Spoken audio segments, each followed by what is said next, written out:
Oh, we're over there on Locals, and we're starting the process of writing a book.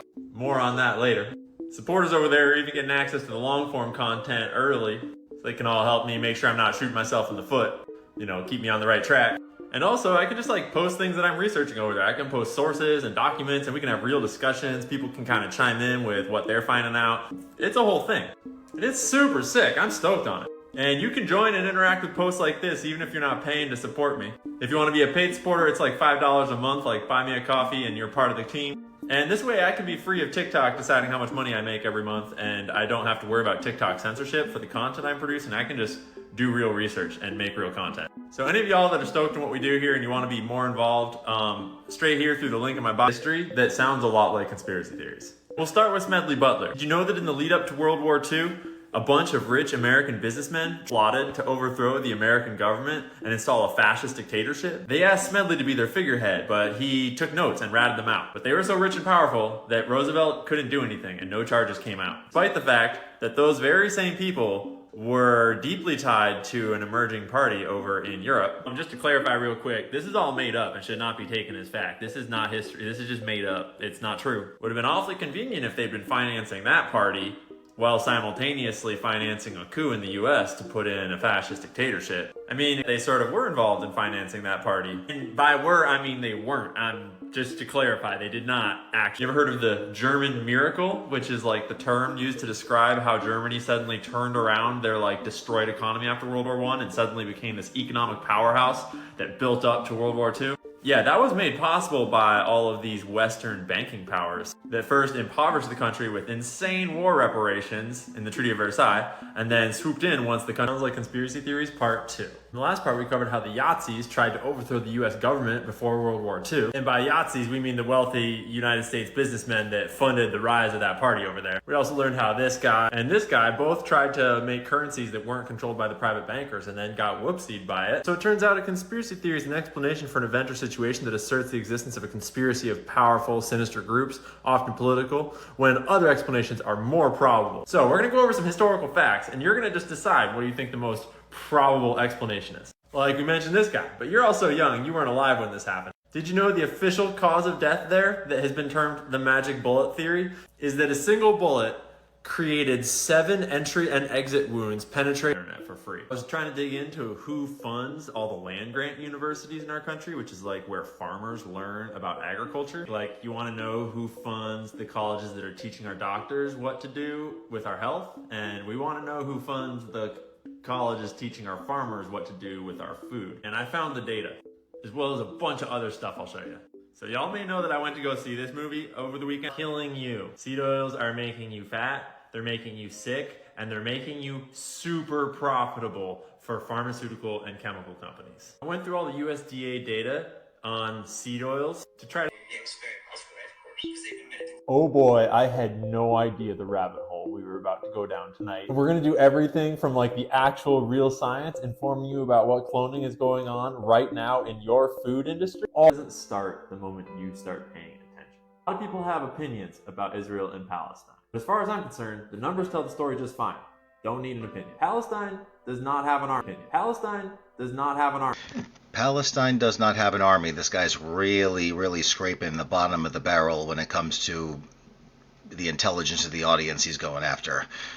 Doesn't have an army. Let's have a look.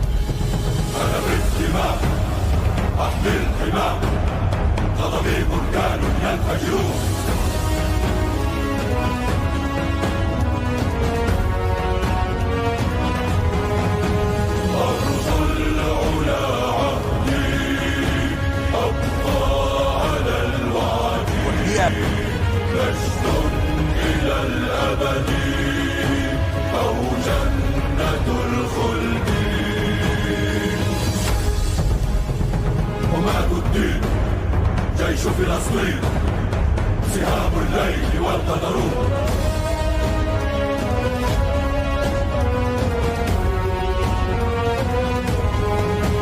مع صيحات الجند مع آيات الورد آتونك مرعد نصنع زمن المجد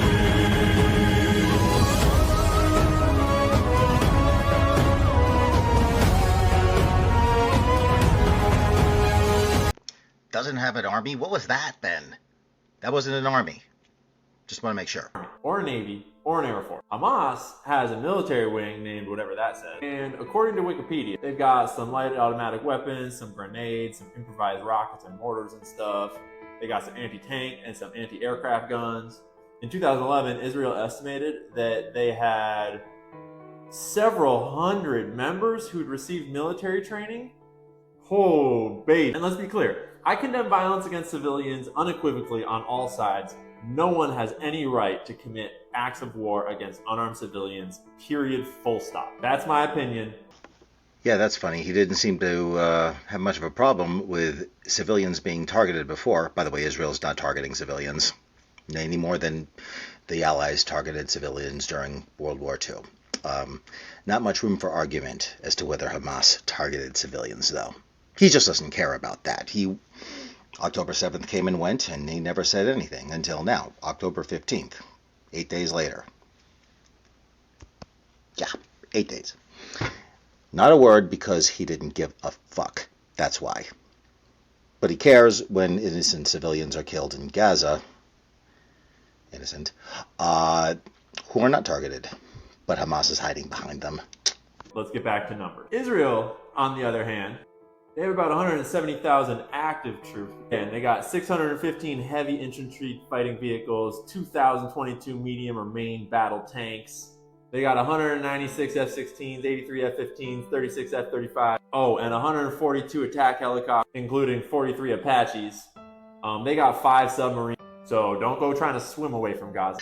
Yeah, I don't remember the last time a conflict where the side that has the better military equipment is bad for having better military equipment. That would only be a problem to somebody if they don't want that side. See, war, let me tell you something, Junior. War is not fought that way, where you are only allowed to have as much stuff as the other guy does, because this isn't fucking football, stupid. You have whatever military equipment you can get for survival when the other side's trying to kill you. So fuck you with your stupid standard of what makes the side of right. This guy is stupid. I'm sure he's not that stupid. He knows he's full of shit. Real quick, if you weren't aware, in the year 1850, the area was about 3.8% Jewish. In 1878, the Ottoman census called it 3% Jewish. This dude and some homies came up with Zionism basically around 1900, end of the 1800s. This whole concept was not a result of the Holocaust, despite what you might have been. Yeah, thanks for pointing it out. No, Israel is not the result of the Holocaust. There would be an Israel today in all likelihood without one. Yeah, the word duh comes to mind. Actually, that's... Anti-Zionists need to make up their mind, because they love saying, if it wasn't for the Holocaust and everyone being guilt-ridden, then there wouldn't be an Israel. No. But, yeah, he's right. Theodor Herzl, way before that. And if it wasn't for Theodor Herzl, if he hadn't been around, somebody else would have come around, another Jewish person probably, or anyone else, and brought it about. Because the fact of the matter is, ever since the year 220, we've been saying it every day in our prayers, literally. We are coming back. Oh, God grant us this. So, I'm sorry, is that supposed to be a gotcha? No, opposite, dumbass. Been told. The Balfour Declaration, which established the concept of Israel, was presented to Lord Rothschild, the banker, in 1917. It had nothing to do with getting help winning World War I. But the British did simultaneously promise the Arabs a state in Palestine if they would turn on the Ottoman Empire at the time. Anyways, that's a difference. So all the Jewish people started moving there to Palestine, and by 22 it was 11% Jewish, by 45 it was 31% Jewish. This 1931 census of Palestine really clearly shows, though, that Of the Muslims, basically all of them were born in Palestine, 98% versus 1% that were from elsewhere. So we see where this guy's heart is. He's got a problem with the fact that the Jews are coming back. Now, he probably promulgates the stupid Khazar theory, and if you don't know what that is, it's a stupid theory that Ashkenazi Jews are not Jews, and because most of them at the time were Ashkenazi. Funny thing, though, even if you believe that stupid theory, and it is, but let's just pretend that theory that you'd never heard of just now, that Jews coming back, we're not coming back to their land because they're not from that land, yet the same people will say, look, they killed Jesus in order to get Christians on their side. We will leave that alone. First of all, he's complaining that Jews are coming back to Israel. Now that's only a problem, British Mandate Palestine. That's only a problem. That's only a problem if A, you don't believe that they have a right. Oh, by the way, he says, oh, they're not born there. Neither are the people that they call refugees in Gaza and in Area A in Palestine and all those other so-called refugees. They weren't born there either. So 6 to 1, half a dozen to the other. You're going to have to make up your fucking mind, porn mustache man. Now, because we can get out of the way that this asshole has a problem with the fact that Jews are coming back to their ancestral homeland, and he doesn't think they have a right to do it, otherwise why complain about it, right? Well, porn mustache man can stick that up his ass, because I don't give a shit what porn mustache man thinks. Jews were coming back to their ancestral homeland, as even Arab leaders admitted it was, before that fact got inconvenient. See, Arabs didn't have a fucking problem. Arabs didn't have a problem at all, saying, they're from here, but God took it away from them and gave it to our noble child-molesting prophet Muhammad, peace be upon him.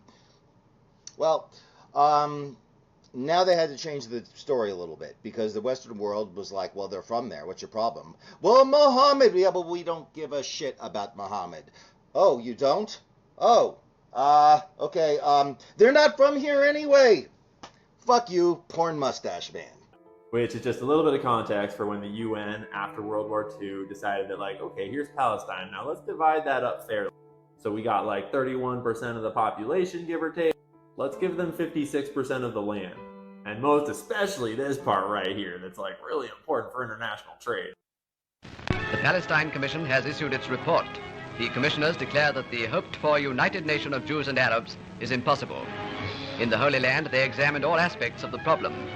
They recommend that Palestine be partitioned, a sovereign Jewish state to occupy this territory, here an Arab state to include Transjordania, and this strip, including the holy cities, to remain under British mandate.